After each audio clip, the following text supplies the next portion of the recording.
Hello dear students, आप सभी का आपके अपने ट्रैक्टिव क्लासेस में स्वागत है। आई होप आप लोग सब अच्छे होंगे।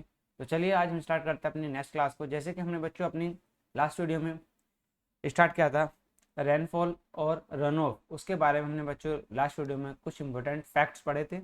और उसमें हमने बच्चों कैचमेंट एरिया के बारे में पढ़ा था। जो अफवाह होता है, रन ऑफ होता है, रन ऑफ हमारा क्या होता है, तो उसके बारे में लास्ट वीडियो में डिस्कस किया था। तो चलिए इस वीडियो में डिस्कस करते हैं अपने आगे का टॉपिक, जो होता है कि जो रन ऑफ होता है उसको प्रभावित करने वाले कारक। ठीक है, तो उनको हम यहाँ पे आज पढ़ने वाले हैं। तो आज का जो हेडिंग रहेगा वो रहने वाला है अफवाह को प्रभावित करने वाले कारक।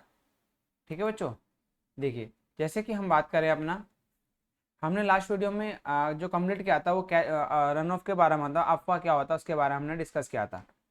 ठीक, तो आज की जो हेडिंग है बच्चों वो है आपका अफवाह को प्रभावित करने वाले कारक।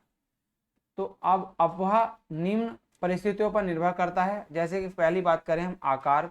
ठीक है, अफवाह का आकार या क्षेत्र का आकार जितना अधिक होगा अफवाह भी उतना ही अधिक होगा। मतलब जो रन ऑफ का जो एरिया होता है, यदि कैचमेंट एरिया अधिक है तो रन ऑफ क्या होगा, अधिक होगा, और उसमें जो है अत्यधिक वाटर भी रिलीज होगा और अफवाह के रूप में बेहतर रहेगा। देन यदि हम दूसरे पॉइंट करें स्थल की आकृति, उनमें से स्थल की आकृति भी इसको क्या करती है, प्रभावित करती है। इसमें हम लिख सकते हैं अफवाह क्षेत्र में यदि गड्ढे गहरे हैं, तालाब, जंगल या भूमि उबड़ खाबड़ है तो अफवाह बच्चों क्या होगा, कम होगा, क्योंकि वहाँ पे गड्ढों में पानी भर जाएगा। या फिर जंगल है, जंगल में पानी जो पेड़ पौधे उनमें समा जाएगा। या उबड़ खाबड़ जमीन है तो उबड़ खाबड़ में गड्ढों में बच्चों क्या पानी एकत्रित हो जाता है, तो क्या होता है वो अफवाह के रूप में नहीं बहता है। तो स्थल की आकृति भी कहीं ना कहीं इसको प्रभावित करती है।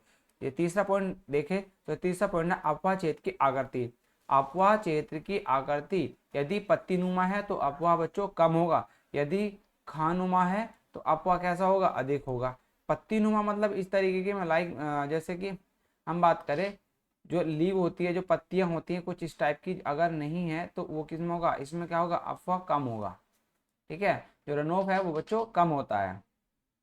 ठीक, चलिए नेक्स्ट हम बात करते हैं अपनी ढालू। यदि हमारी जो सरफेस है वो क्या है, स्लोप है, स्लोपी है, तो वहां पर क्या होगा, अफवाह बहुत अधिक होगा। यदि हमारा एक एक हिल एरियाज है इस तरीके से है तो यहाँ पे क्या होगा बच्चों, वाटर अत्यधिक आएगा तो एक बहुत बड़े एरिया में क्या होगा, वो नाली के रूप में बहेगा और उसमें रन ऑफ क्या होगा, जो भी ऊपर वाटर गिरेगा वो क्या होगा, नीचे को बहते हुए अत्यधिक मात्रा में मिलता रहेगा।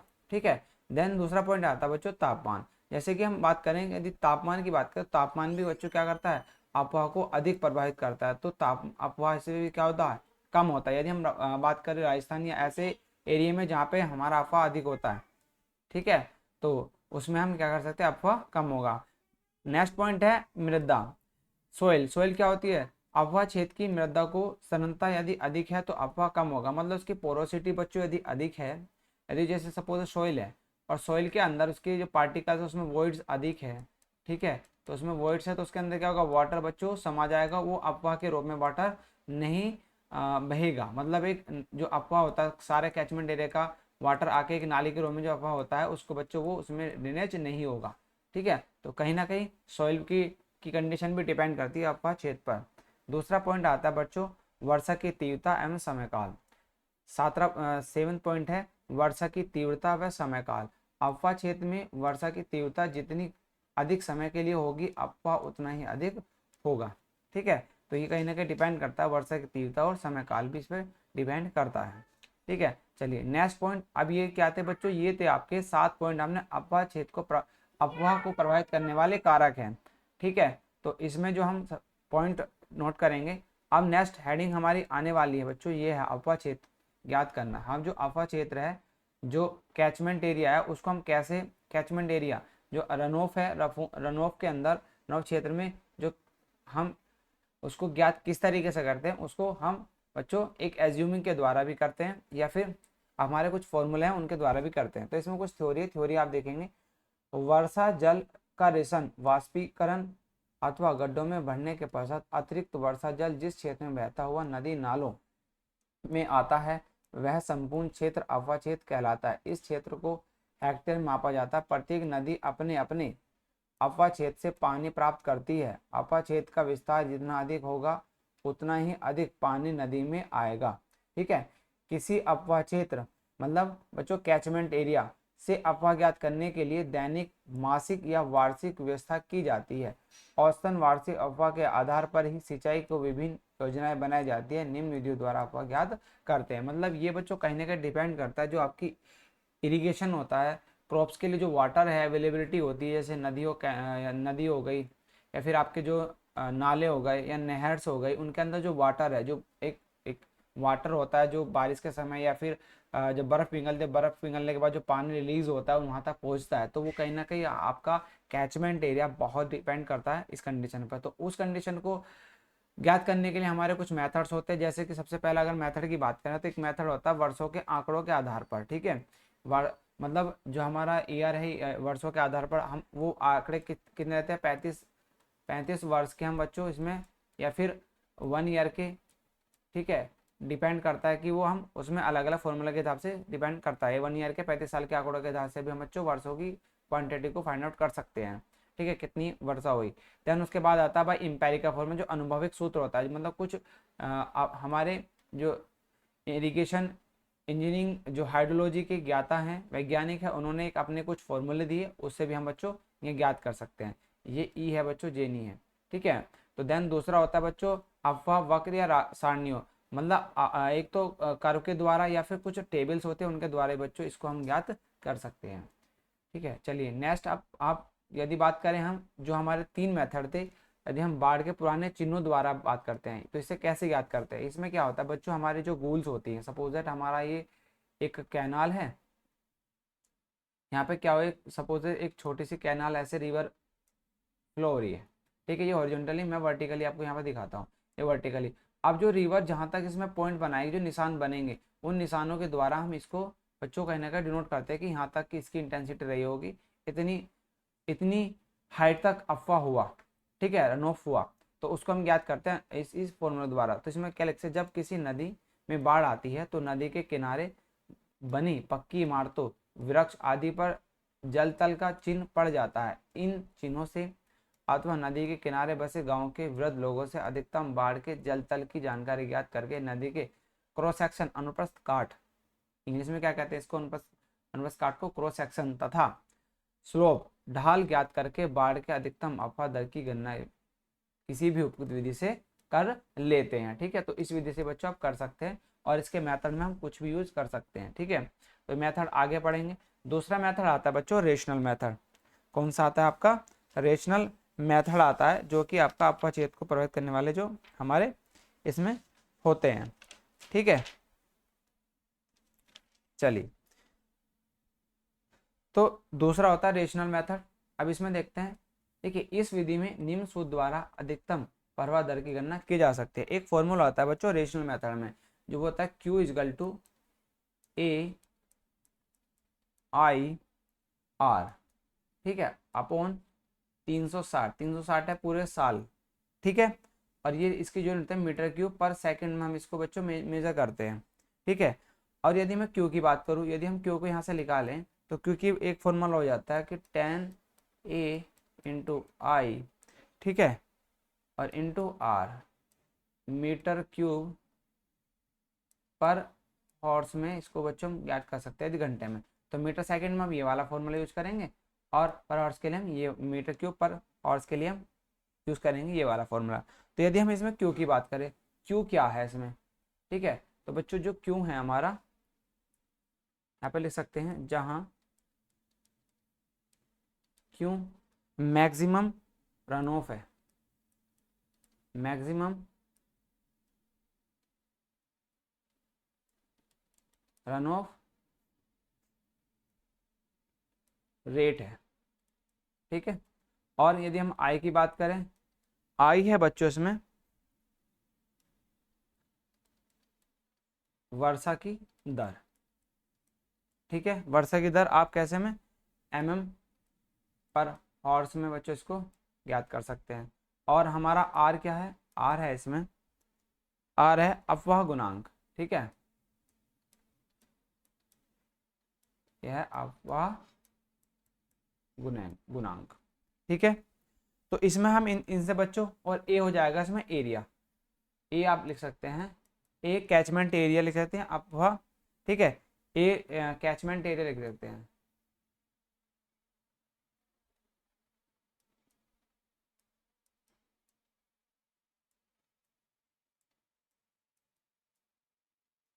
कैचमेंट एरिया, ठीक है। चलिए, तो ये हमारा कैचमेंट एरिया हो जाता है।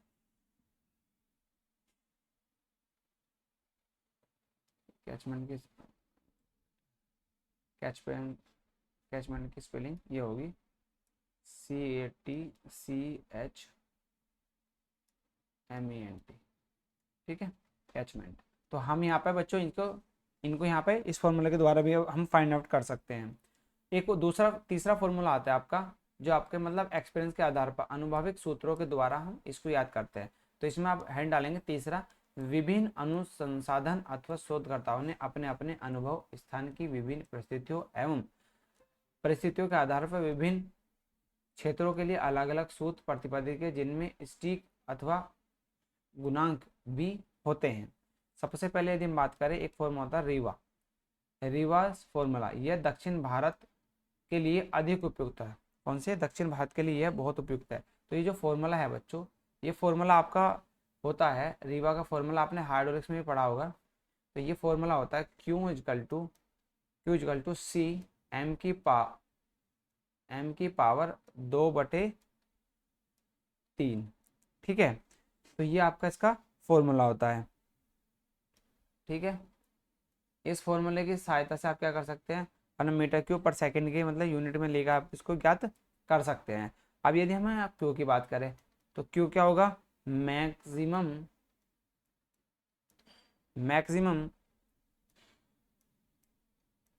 रन ऑफ रेट क्यूमिक, ठीक है, क्यूमिक में। और हमारा सी होगा कोफिशिएंट ऑफ रन ऑफ, ठीक है। और हमारा एम होगा बच्चों, इसमें एम होगा अपवाह क्षेत्र, मतलब इसको बोलते हैं कैचमेंट एरिया, ठीक है। और ये हम किलोमीटर स्क्वायर में इसको लेते हैं, ठीक। तो हम इस फॉर्मूले की हेल्प से बच्चों से ज्ञात करते हैं। अब यदि हम बात करें सी की जो वैल्यू आती है आपकी सी की, तो सी की हम वैल्यू अलग अलग लेते हैं। जैसे 80 किलोमीटर की बात करें तो इसका वैल्यू लेते हैं 6.8 कोफिशिएंट में। सी की वैल्यू ये कहाँ है? 80 किलोमीटर तक, 80 किलोमीटर एरिया तक, एरिया के लिए लिए थे हम सी की वैल्यू ये। यदि हम इसकी बात करें आपकी 8.4 लेते हैं बच्चों, इसमें हम ये लेते हैं 80 किलोमीटर से 160 किलोमीटर तक के एरिया के लिए लेते हैं इतना। और बात करें यदि हम 10, तो 10 लेते हैं बच्चों 160 किलोमीटर से अधिक के एरिया के लिए, ठीक है। तो ये हमारा सी की वैल्यू डिपेंड करती है। तो सी की वैल्यू भी आप यहाँ से बच्चों ये भी याद रख सकते हैं। तो सी का जब न्यूमेरिकल पूछा जाता है तो आप इसके द्वारा भी याद कर सकते हैं। चलिए, नेक्स्ट आता है बच्चों इसी में दूसरा फॉर्मूला, डीकेन फॉर्मूला, ठीक है। तो डीकेन फॉर्मूला भी आपसे बच्चों, इसमें आपने जो हाइड्रोलिक्स उसके अंदर पढ़ा होगा। तो इसका जो फॉर्मूला डीकेन का ये होता है Q C m की पावर 3/4। रिवर्ब में क्या था? 2/3 था, इसमें 3/4 है m की पावर, ठीक है। और ये बच्चों क्या है? ये पहले उत्तरी भारत में प्रयोग किया जाता था, परंतु अब क्या है ये? अब ये संपूर्ण भारत के लिए ऑल ओवर इंडिया, इंडिया में इसका बच्चों क्या है? यूज किया जाता है,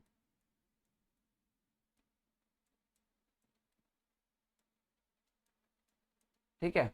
तो हमारा ये फॉर्मूला हो जाता है इसका, ये वाला फॉर्मूला, ठीक है। तो इस फॉर्मूले के आधार पर बच्चों हम ज्ञात कर सकते हैं सी क्या है, वही है सी अपवाह गुणांक है,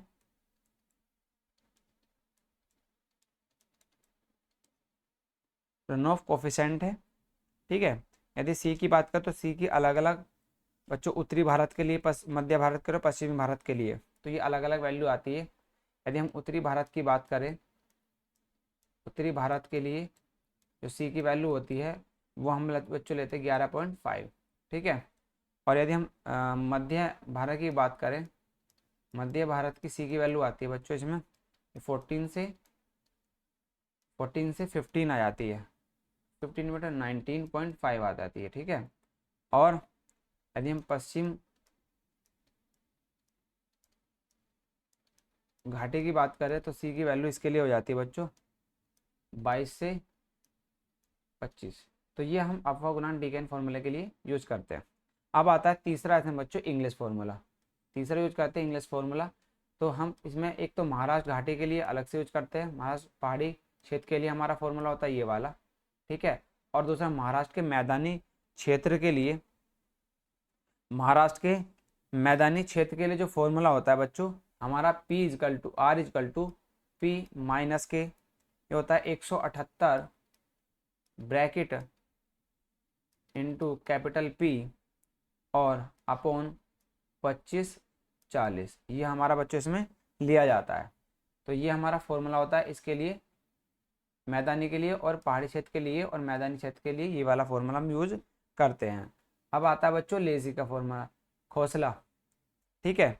एक होता है इसमें तीसरा, थर्ड इसी के अंदर जो यूज करते हैं हम, सॉरी फोर्थ, चौथा फॉर्मूला खोसले का फॉर्मूला होता है ये वाला, तो हम इसमें यूज करते हैं ये फॉर्मूला, ठीक है। तो आप इसको यहाँ पे यूज कर सकते हैं फोर्थ फॉर्मूले में। तो इसमें यहाँ पे हमने आर की वैल्यू बताया, पी वी और टी क्या होता है ये वाली चीज़ हम यहाँ पे डिस्कस कर लिया है। फिर होता है लेजी। लेजी का जो सूत्र होता है बच्चों इसका हमारा, तो ये आपका होता है R = P/1 + 30/48, ठीक है, F/P/S। तो हमारा ये फॉर्मूला होता है लेसी का। तो लेसी ने फॉर्मूला लिया था, आपके अनुभवी फॉर्मूले के आधार पर आपको ये फॉर्मूला दिया जाता है। तो इससे हम क्या कर सकते हैं, किसी भी अपवर अनोप को ज्ञात फाइंड आउट कर सकते हैं, जिसमें आपको पता है आर क्या है बच्चों, पी क्या है, ठीक है, पी है वर्षा, वर्षा, ठीक है। वो क्या है आपकी जो, या एम में ली जाती है जो एनुअली होती है, एनुअली हम यहाँ पे फाइंड करते हैं। आर होता है रन ऑफ, अफवाह, आर क्या है अफवाह,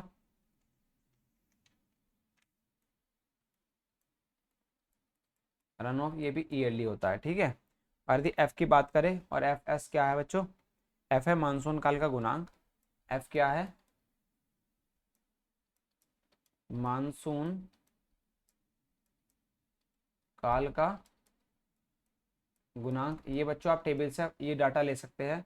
और आपका बच्चों इसमें क्या है एस बचा, एस होता है अफवाह क्षेत्र गुणांक, ठीक है।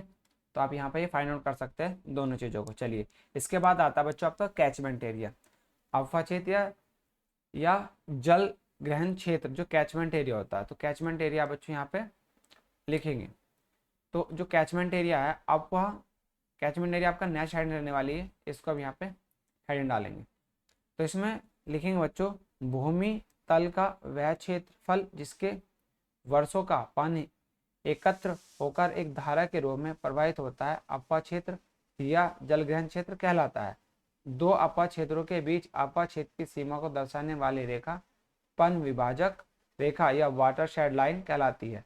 एक जलधारा में एक ही जलग्रहण क्षेत्र का पानी अफवाह क्षेत्र प्रवाहित होता है। एक जल ग्रहण क्षेत्र का पानी दूसरी जलधारा में नहीं जा सकता, क्योंकि पन विभाजक रेखा के दोनों ओर विपरीत दिशाओं में बल होते हैं, फोर्स होते हैं मतलब बच्चों, ठीक है, फोर्स बल होते हैं। नदी नाला झरने की जलधारा में बहने वाले पानी को एकत्र कर निम्न प्रभाव डालते हैं, ठीक है। तो आपसे बच्चों ये तो यहाँ तक डेफिनेशन पूछ सकती है, यहाँ से लेगा तो ये आपसे इंपॉर्टेंट है। तो यहाँ से वाटरशेड लाइन क्या होती है ये आपसे पूछी जा सकती है। तो आप यहाँ पे बच्चों इसको यहाँ से यहाँ तक लेकर यहाँ से और यहाँ तक इसको नोट कर लीजिएगा। ये आपकी डेफिनेशन बन जाती है, छोटी डेफिनेशन। और कैचमेंट एरिया को आप समझ सकते हैं, कैचमेंट एरिया होता क्या है। ठीक है, चलिए इसके इफेक्ट डालते हैं, इसकी कुछ कंडीशंस होती है उनको देख लेते हैं जो इस पर प्रभाव डालते हैं। तो वो कौन कौन से, पहला होता है अपवा क्षेत्र का क्षेत्रफल एवं आकार। ठीक है, दूसरा होता है वर्ष में वर्षा की अवधि एवं तीव्रता। और तीसरा होता है क्षेत्र की मृदा की सघनता। और फोर्थ होता है क्षेत्र का तापमान। फिफ्थ होता है क्षेत्र में स्थिर पोखर, तालाब, झील आदि की संख्या, उनके आयतन, भरने वाले पानी की मात्रा। और पांचवा होता है, छठा होता है अफवाह क्षेत्र का ढाल, स्लोप बची कहीं ना कहीं बच्चों इसमें प्रभावित होता है। इसके बाद हम यहाँ बात करें जल आरेख का, जल आरेख हाइड्रोग्राफ, ये भी हमने पढ़ा था उसकी कंडीशन में, तो इसको भी देख लेते हैं। यदि नदी के किसी खंड पर पानी का निस्सरण तथा समय में खींचा गया वक्र जल का आरेख कहलाता है। यह पानी के डिस्चार्ज में निस्सरण तथा समय में संबंध बताता है। इस आरेख में समय क्षैतिज अक्ष पर तथा निस्सरण ऊर्ध्वाधर अक्ष पर दर्शाए जाते हैं। निस्सरण मीटर क्यूब में तथा समय घंटों में, दिनों में, महीनों में दर्शाया जाता है। वक्र यदि क्षैतिज अक्ष के समांतर होता है तो यह बताता है कि नदी में कोई प्रवाह नहीं होता है। और तो हमने एक कर्व इस तरीके का हमने पहली वीडियो में पढ़ा था। तो बच्चों ये भी क्या है आपका, ये अफवाह को, रन ऑफ को बताता है कि आपका कितना अधिकतम प्रवाह हुआ। ठीक है, तो ये समय हुआ, इतने टाइम हुआ, इतने घंटे मतलब। और ये क्या है इसकी बच्चों डिस्चार्ज है, मतलब क्यू है, जो आपका क्यू डिस्चार्ज हो रहा होगा, तो ये उसकी इंटेंसिटी को बताएगा। ठीक है, तो यहाँ पे क्या है, ये इसका मैक्सिमम पॉइंट होता है। ठीक है, इसका मैक्सिमम डिस्चार्ज होगा, मैक्सिमम डिस्चार्ज, यहाँ पे क्या होगा, इसका मैक्सिमम डिस्चार्ज होगा बच्चों। ठीक है, अब नेक्स्ट आता है बच्चों स्ट्रीम गोइंग। ये भी डेफिनेशन आपसे पूछी जाती है, हैंड डालेंगे, धारा का निस्सरण मापना, स्ट्रीम गेजिंग। ठीक है, तो इसमें लिखेंगे सिंचाई, पनविद्युत, जल आपूर्ति अथवा अन्य किसी भी योजना को जलधारा से संबंधित हो को बनाने के लिए पहले उस जलधारा में जिससे योजना संबंधित है में औसत पानी की उपलब्धता की जानकारी होना जरूरी है, जिसके लिए जलधारा का निस्सरण, डिस्चार्ज, क्रॉस सेक्शन का आरेख आदि जानकारी होना आवश्यक है। अतः धारा का निस्सरण मापने की आवश्यकता पड़ती है। जिस जलधारा का निस्सरण मापना होता है उस जलधारा पर उपयुक्त स्थानों पर निस्सरण डिस्चार्ज साइट बनाए जाते हैं। ठीक है, तो वो मेथड ऑफ स्ट्रीम कौन कौन से होते हैं, वो होता है आपका एरिया वेलोसिटी मेथड होता है, दूसरा होता है वियर मेथड्स होता है, वेंचुरल मीटर फ्लू मेथड हो सकता है, और होता बच्चों चौथा होता है डिस्चार्ज कर्व मेथड होता है। ठीक है, तो हम यदि बात करें पहले मेथड की, तो पहला मेथड होता है बच्चों एरिया वेलोसिटी। एरिया वेलोसिटी आप फाइंड आउट कैसे करते हैं, तो हम क्या करते हैं, सपोज दैट एक लाइन है आपकी नहर या नदी है, तो उसके क्या करते हैं, उसका एरिया लेते हैं, यहाँ से यहाँ तक कि डिस्चार्ज पूरा मेजरमेंट करते हैं। ठीक है, इसको मेजरमेंट करते हैं किस तरीके से, इस तरीके से हम यहाँ पे बच्चों कुछ शॉर्ट डाल दिए जाते हैं इसके द्वारा, और इसकी डिस्टेंस, इनके बीच की डिस्टेंस को मेजरमेंट के हिसाब से डाल लेते हैं। तो यहाँ पे देखते हैं कितना डिस्चार्ज हो जा रहा है रस्सी डालकर, तो इसकी पूरी लेंथ को इस तरीके से बांध दिया जाता है और यहाँ पर रस्सी लटकाई जाती है पेंडुलम। तो इसकी सहायता से बच्चे हम यहाँ पर डिस्चार्ज को फाइंड हो सकते हैं। तो देखिए इसमें होता क्या है, इस विधि का प्रयोग सामान्यतः बरसात में बहने वाली नदी नालों का निस्सरण ज्ञात करने के लिए किया जाता है। इस विधि में जलधारा के अनुप्रस्थ काट का क्षेत्रफल तथा पानी के बहने की गति ज्ञात करते हैं। दोनों का गुणनफल निस्सरण मान देता है। ठीक है, डिस्चार्ज मान देता है। यदि क्यू जलधारा का निस्सरण क्यूमेक घन मीटर पर सेकंड, ए जलधारा के अनुप्रस्थ काट का प्रभावित क्षेत्रफल वर्ग मीटर में तथा जलधारा का प्रवाह वेग मीटर में है, तो आपका जो फॉर्मूला होता है Q equal to A into V, area into velocity, से हम यहाँ से फाइंड आउट कर सकते हैं। दूसरा आता है बच्चों वियर मेथड के द्वारा भी आप क्या कर सकते हैं, फाइंड आउट कर सकते हैं। तो वियर में हम इनको बच्चों यहाँ पे वियर बनाकर भी तो उसकी डेंसिटी को हम बच्चों फाइंड आउट कर सकते हैं। ठीक है, वियर मेथड, इसमें बच्चों क्या करते हैं देखेंगे, यह विधि केवल नहरों का निस्सरण मापने के लिए प्रयोग में लाई जाती है। वो क्या थी बच्चों, नहर और नालों आदि का डिस्चार्ज नापने के लिए यूज की जाती थी एरिया वेलोसिटी मेथड। बट ये वियर जो है, वियर आपका ओनली किसके लिए होता है, नहरों का निस्सरण, नहरों का डिस्चार्ज मतलब कैनाल्स का डिस्चार्ज मापने में प्रयोग की जाती है। इस विधि में मापने के स्थान पर एक पक्की संरचना बना दी जाती है। जिसकी आकृति वी नोच या वियर की होती है। वियर समलंबाकार आकृति में बनाए जाते हैं, ठीक है, जिसकी लंबाई जल धारा की चौड़ाई के बराबर तथा साइड जो स्लोप होगा वो कितना 1:4 का लिया जाता है। जो क्षैतिज उदाहरण के होते हैं इनके किनारे तीखे बनाए जाते हैं।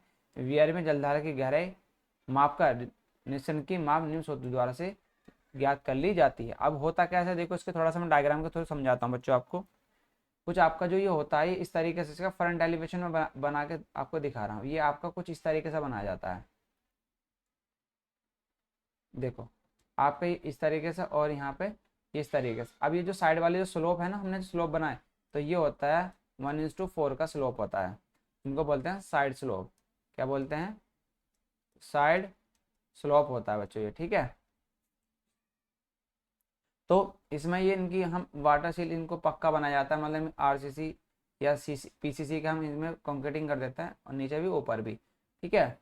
और यहाँ पे हम डिस्चार्ज को मैचिंग कर सकते हैं वी शेप। ये कैसी होगी आपकी? वी शेप की हो गए ना कुछ, ये वी शेप का ऐसा कुछ हम यहाँ पे बनाते हैं इसमें। तो यहाँ पे वाटर फ्लो होता है पूरा, इसमें डिस्चार्ज फ्लो होता है, इसको हम यहाँ पे फाइंड आउट कर सकते हैं, ठीक है। इसके एरिया को हम फाइंड आउट करके हम यहाँ पे इजिली डिस्चार्ज को ज्ञात किया जा सकता है। तो इसका जो हमारा फॉर्मूला होता है बच्चों इसके लिए, किसके लिए? हमारा वियर के लिए। तो Q इजकल टू 2/3 CD, ये आपने हाइड्रोलिक्स में पढ़ा होगा बच्चों, ये वाला फॉर्मूला 2G, ठीक है, इंटू L इंटू H की पावर 3/2, ठीक है। L हो गई इसकी लेंथ, ये कितनी लेंथ में है? लंबाई। G होगी इसकी ग्रेविटी, ठीक है। तो हम CD ये हम यहाँ पे इस फॉर्मूले को लिख सकते हैं। और एक फॉर्मूला और होता है बच्चों इसकी ज्ञात करने के लिए आपका, एक होता है 1.84, ठीक है, L माइनस 0.1 NH, ठीक है, इंटू H की पावर 3/2। आपका ये फॉर्मूला भी होता है। एक फॉर्मूला हम ना वी नोच के लिए लेते हैं जब ट्राइंगल में होगा, ठीक है। यदि हमारा वी नोच है, ठीक है, तो वी नोच के लिए जो हमारा डिस्चार्ज का फॉर्मूला होगा बच्चों वो जाएगा 8/15 CD इंटू √2G H की पावर 5/2, ठीक है। तो ये आपका होता है फॉर्मूला। और यदि हम बात करें इनके सब की तो हमारा क्यों क्या होता है? क्यों होता Q make discharge Q make, ठीक है, ये हो गया। सी डी होता है बच्चों, ये है आपका सी डी निस्सरण गुणांक कोफिशिएंट। एल वियर तली की चौड़ाई, जो भी चौड़ाई होगी। एच वियर तल की गहराई होगी। और एन होगा एन कंडक्शन की संख्या, जो भी इनमें एन नंबर्स होंगे तो वो आप यहाँ पे फाइंड आउट कर सकते हैं। तो ये हो गया बच्चों, ये तो होगा इसकी गहराई यहाँ से यहाँ तक की, तो एच हो गई। ये होगा इसकी एल लेंथ, और ठीक है, और ये होगा इसके साइड स्लोप, ठीक है। 1:S इसको फाइंड आउट करते हैं। तो आप इस तरीके से यहाँ से बच्चों ज्ञात कर सकते हैं, ठीक है। और एन ये 3 फॉर्मूले होते हैं इनको ज्ञात करने के लिए। फॉर्मूला, पहला फॉर्मूला ये हो गया बच्चों आपका, पहला फॉर्मूला आपका ये होगा, देखो पहला फॉर्मूला आपका ये वाला हो गया, ठीक है। ये आपका रेक्टेंगुलर के लिए यूज होता है जब आयताकार हो। कैसा हो? आयताकार, आयताकार के लिए यूज करेंगे, ठीक है। ये वाला फॉर्मूला एक फॉर्मूला होगा। और ये होगा बच्चों आपका त्रिभुज के लिए, जब आपका त्रिभुजाकार हो, ठीक है, आपका नोच क्या हो?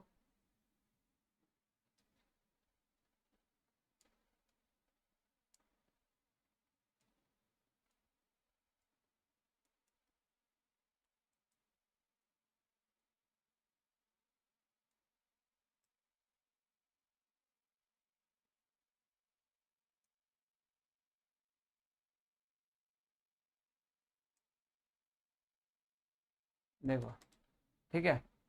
तो आपका यहाँ पे जो फॉर्मूला है 5 है, तो ये क्या है? 5/2 है। और आपका फॉर्मूला बच्चों ये हो जाता है। तो इनको थोड़ा सा आप लिख लेंगे, ठीक है। तो ये हो जाता है आपका,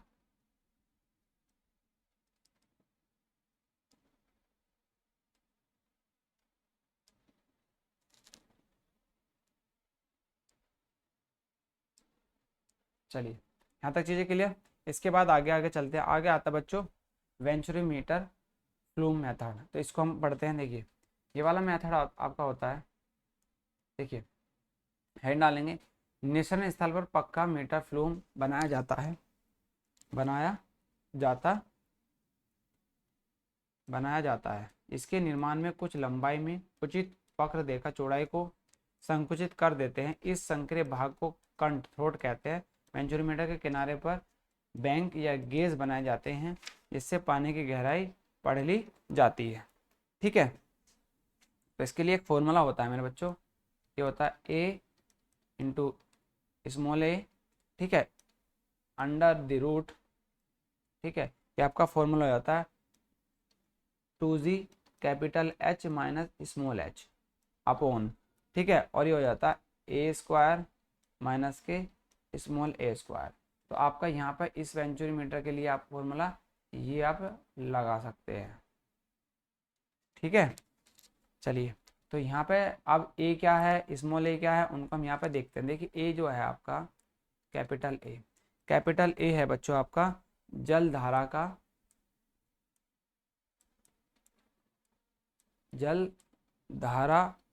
का नॉर्मल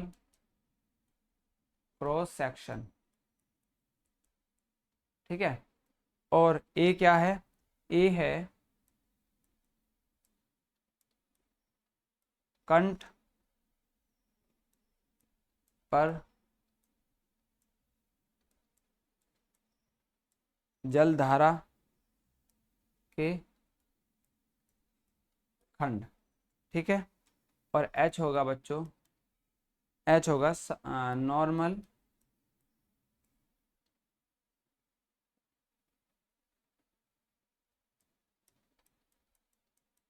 सेक्शन पर जल गहराई, ठीक है, गहराई, ठीक। और यदि मैं बात करूं अपना, हमारा क्या बच गया इसमें, ये हो गया H हो गया और स्मॉल h हो रह गया, ठीक है, स्मॉल h जो है कंठ पर जल गहराई, ठीक है, ये सब क्या होंगी, mm में होंगी बच्चों, ठीक है, mm में लेते हैं हम। चलिए, इसके बाद आता है ऑरफिस। हम यदि ऑरफिस की बात करें, ऑरफिस आपका क्या होता है, देखिए ऑरफिस समझते हैं, द्रव ग्रहित बर्तन की तली पर दीवार में बने छेद को पूरा भरकर द्रव उच्च दाब से निम्न दाब पर बहता है, इस छेद को ऑरफिस कहते हैं। यह छेद वृत्ताकार, वर्गाकार, त्रिभुजाकार किसी भी आकृति के रूप में हो सकता है। जैसे कि मैं बात करूँ, इसको थोड़ा समझाने की कोशिश करूँ आपको, देखो किस तरीके से। सपोज दैट बच्चों, ये आपका एक टैंक है पूरा, ठीक है, और इस टैंक से हमने वाटर भरा। अब ये जो कहलाएगा, ये ऑरफिस कहलाएगा। अब ये इसकी जो शेप हो सकती है, इसकी शेप आपकी बच्चों सर्कुलर में हो सकती है, स्क्वायर में हो सकती है, या फिर आपकी बच्चों इस तरीके की बनाई जा सकती है, या फिर आपकी बच्चों ये आपकी रेक्टेंगुलर शेप में बनाई जा सकती है। यदि मैं और आगे चलूँ तो ये आपकी ट्राइंगल शेप में भी बनाई जा सकती है, ठीक है, ट्राइंगल में। तो आपकी इन शेपों में एक हो गई, दूसरी ये, तीसरी और 4 शेप में बच्चों उसको ऑरफिस को बना सकते हैं। तो डिस्चार्ज होता कैसे है, देखिए यहाँ तक आपका वाटर फिल होगा पूरा, ठीक है। तो वाटर की डेंसिटी जो हम इसमें H इसकी फाइंड आउट करते हैं, तो H होती है यहाँ से यहाँ तक की डिस्टेंस, ये होती है कैपिटल H, इसको बोलते हैं कैपिटल H। तो इसको बोलते हैं ऑरफिस। ऑरफिस होता क्या है, द्रव ग्रहित बर्तन की तली पर दीवार में बने छेद को पूरा भरकर द्रव उच्च दाब से निम्न दाब पर बहता है, उच्च दाब से निम्न दाब पर बहता है। उच्च दाब, उच्च प्रेशर, हाई प्रेशर कहाँ पर होगा, हाई प्रेशर इसका यहाँ पे होगा, कैसे होगा, हाई प्रेशर होगा, हाई प्रेशर कहाँ पे होगा, जब यहाँ से वो निकास होगा, और क्या होगा, उच्च दाब से निम्न दाब की ओर यहाँ पे रिलीज हो जाएगा इसका प्रेशर, ठीक है। तो इसको कहते हैं ऑरफिस। अब आता है नॉच। नॉच कैसा होता है बच्चों, देखिए नॉच हेड डालेंगे, नॉच होता है किसी द्रव का निकास द्वार जिसका ऊपरी सिरा द्रव तल से ऊंचा हो, नॉच कहलाता है। अथवा वह ऑरफिस जिसमें द्रव निकास द्वार के ऊपरी तल को स्पर्श न करे, नॉच कहलाता है। इसके किनारे तीखे घर्षण रहित होने चाहिए, ठीक है। तो आपका नॉच होता है किस तरीके से, सपोज दैट मैं यहाँ पे आपको एक समझाऊं बच्चों, ये आपका क्या है, एक डिस्चार्ज फ्लो वो है, ठीक है, नॉच है, और यहाँ पर क्या है, आपने पूरा वाटर फिल होके भरा, ठीक है, वाटर यहाँ पे फिल हो रहा, तो वाटर जो होगा यहाँ से फ्लो होगा आपका, ठीक है, ये वाटर कैसा होगा, यहाँ से फ्लो होगा आपका इस तरीके से, इसमें से, ठीक। तो ये क्या लाएगी आपकी नोच। अब इसकी जो शेप हो सकती है ये आपकी रेक्टेंगुलर हो सकती है, स्क्वायर हो सकती है इसकी भी, ठीक है, ट्राइंगल फॉर्म में हो सकती है, कैसी, ट्राइंगल फॉर्म में हो सकती है, ठीक है, या फिर स्क्वायर फॉर्म में हो सकती है। तो ये तीनों शेप में इसमें हो सकती है। वियर की बात करते हैं। वियर होता क्या है, देखिए नोच की आकृति की संरचना को आकार में बड़ी होती है, वियर कहलाती है। मतलब जो नोच है उसकी थोड़ा जो शेप है उसकी संरचना को थोड़ा बड़ा बना दिया जाता है, तो वही क्या कहलाता है बच्चों, आपका वियर कहलाता है। सामान्यतः नदी में पानी रोकने के लिए बनाए गए बांध के ऊपरी सिरे की संरचना को जिससे अधिक मात्रा पानी निकाला जैसे कि वियर कहलाता है। सपोज दैट बच्चों एक हमारी कैनाल है, ठीक है, और ये कैनाल इस तरीके से फिल हो रही है, और इसके तल को बढ़ाने के लिए हम इसके जो वाटर को बढ़ाने के लिए, ऊपर करने के लिए, डिस्चार्ज को अधिक बढ़ाने के लिए हम क्या करते हैं, एक वाटरफॉल बना दिया जाता है, मतलब जिससे वाटर ऊपर को बढ़ सके, ठीक है। तो यहाँ पे क्या एक स्ट्रक्चर बनाया जाता है, इसको क्या कहते हैं, वियर कहते हैं, ठीक है, इसी को कहते हैं वियर कहते हैं। यहाँ से क्या होता है, वाटर फिल होता है बच्चों, ये वाला वाटर आपका फिल होगा यहाँ पे। यदि मैं बात करूँ साइड में आप कुछ इस तरीके से दिखा सकते हैं। एक हम इस तरीके की वॉल बनाए जाते हैं बिल्कुल मिड में, कैनाल के मिड में, कैनाल आपकी यहाँ पे फिल हो रही है, ठीक है, यहाँ से आ रहा है आपका वाटर, ठीक है, यहाँ से क्या आपका वाटर फिल हो रहा है बच्चों, ठीक है, वाटर आया, एक कुछ हाइट में बना दिया जाता है। अब वाटर जो होगा यहाँ पे आके इकट्ठा होता रहेगा, ठीक है, इसका लेवल, और इस जो कैनाल का होगा लेवल ही बच्चों क्या हो जाएगा, बढ़ जाएगा। और जो अब एक्सेस वाटर पीछे से आ रहा होगा वो क्या करेगा, ऊपर से डिस्चार्ज होगा इसके ऊपर से। तो ऊपर से जब डिस्चार्ज होगा तो इसकी एक तो स्पीड बढ़ जाएगी, क्या होगा, स्पीड बढ़ जाएगी, ठीक है, इसकी क्या होगी, स्पीड बढ़ जाएगी। तो वही क्या होगा, एक तो वाटर की स्पीड बढ़ जाती है, और यहाँ पर जो पीछे एरिया में वाटर लेवल को बढ़ा दिया जाता है नालों में या नदी में, ठीक है। तो ये एक वियर का कार्य है। वियर किस लिए यूज करता है, उसकी लेवल को बढ़ाने के लिए और उसकी वेलोसिटी को इंक्रीज करने के लिए, ठीक है। चलिए, तो यहाँ तक ये चीज़ें आप बच्चों समझ में आ गए होगी। अब यहाँ तक हमने वियर कंप्लीट किया। नेक्स्ट वीडियो में बच्चों हम पढ़ेंगे अपना तीसरा चैप्टर, जो कि है आपका रिक्वायरमेंट ऑफ वाटर क्रॉप, फसलों के लिए पानी की आवश्यकताएं होती हैं, वो पढ़ेंगे हम उसमें तीसरे चैप्टर में। तो हम वो पढ़ेंगे हम नेक्स्ट वीडियो में, ठीक है।